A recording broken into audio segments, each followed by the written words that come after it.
Today we're making one pan breakfast.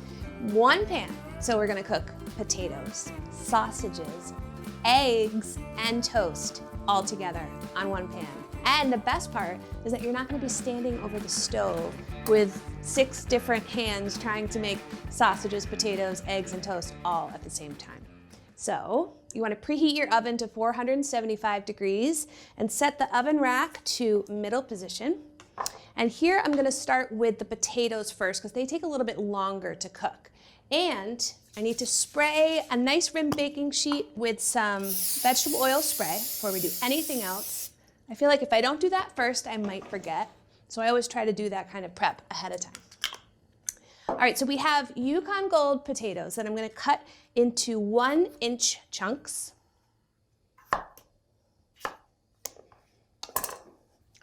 First time I made this, I couldn't believe that I actually had time to hang out with my family while they were just hanging out while I was trying to cook. So that was really nice. And I did want to mention that I know I am using Yukon Gold potatoes and they definitely work the best for this recipe, but if you only had russets or red bliss, I'm sure those would be fine.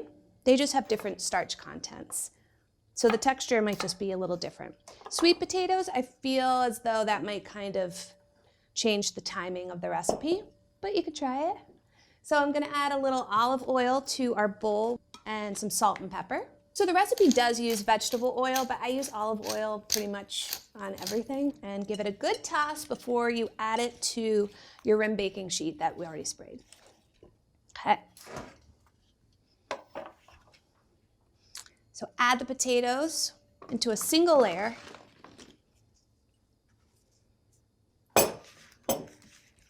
Now this is a make-ahead part of the recipe. If you wanted to cut and prepare your potatoes, let's say the morning of, the night before, you definitely could. You just want to store the cut potatoes submerged in water. That way they don't oxidize. And then, if you do that, just be sure to dry them really thoroughly with a kitchen towel before you add them to the sheet pan.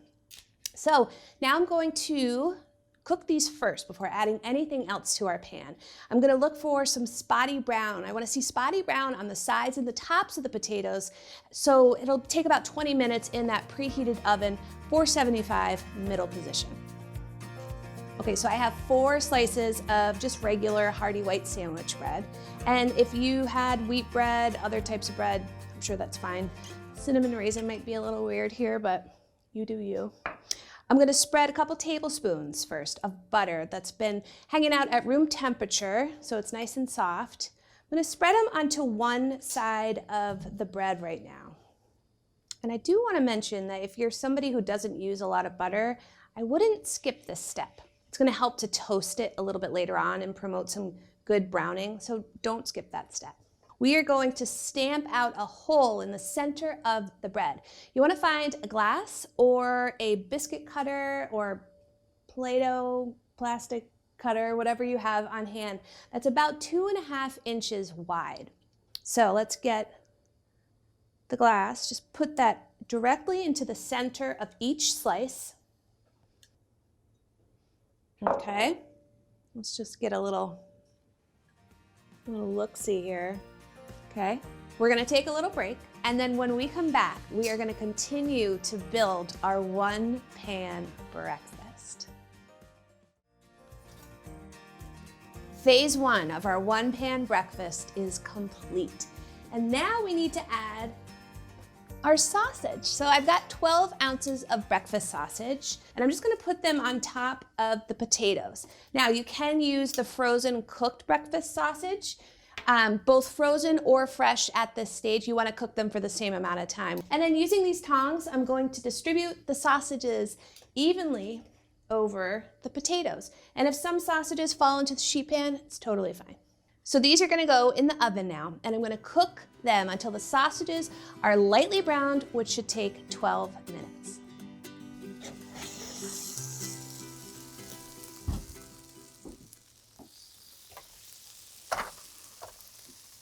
Okay, so now using a metal spatula, I'm gonna move everything to 1/3 of the sheet pan.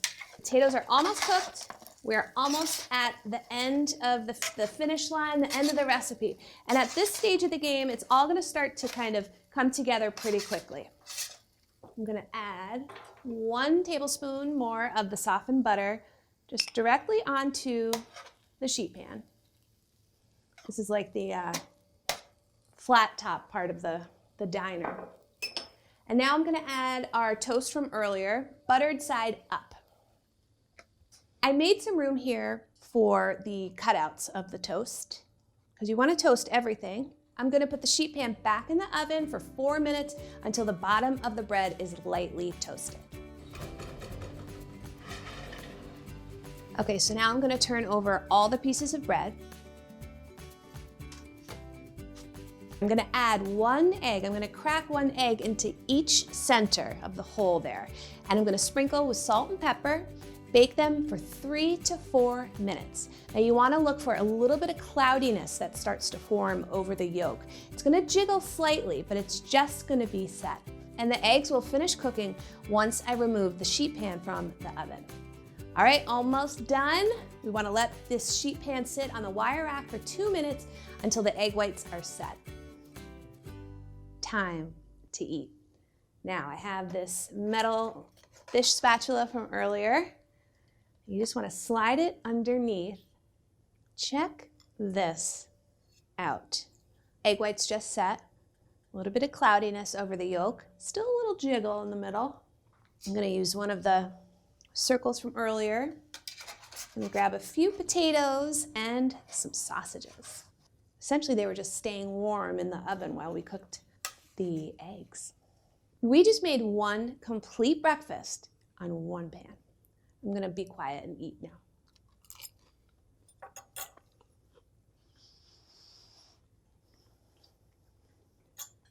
I mean, this yolk, this is like a commercial.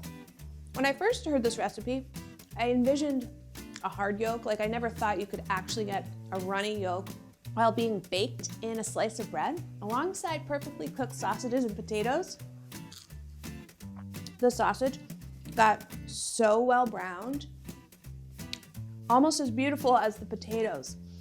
1 pan breakfast, not done on the stovetop, done in the oven. Staggered the cooking and everything was done at the same time. And now you can have diner quality breakfast at home.